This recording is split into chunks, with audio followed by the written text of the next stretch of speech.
నమస్కారం. ఘంటారావానికి స్వాగతం. ముందుగా ప్రధాన అంశాలు. జగన్పై రాయిదాడి కేసులో పోలీసుల దర్యాప్తు ముమ్మరం. నిందితుల వివరాలు తెలిపిన వారికి 2 లక్షల పారితోషికం.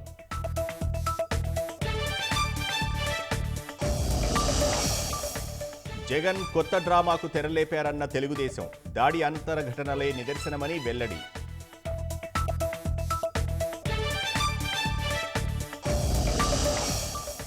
ఎన్నికల ప్రచారంలో నిబంధనలు తుంగలో తొక్కిన వైకాపా. చిన్నపిల్లలకు కండువాలు కప్పి ఇంటింటికి తిప్పుతున్న నేతలు.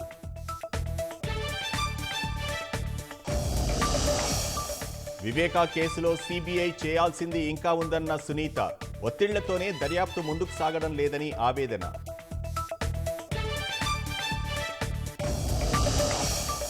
సుప్రీంకోర్టులో కేజ్రీవాల్కు దక్కని ఊరట. కేజ్రీవాల్ పిటిషన్ను తక్షణ విచారణకు నిరాకరించిన సుప్రీం.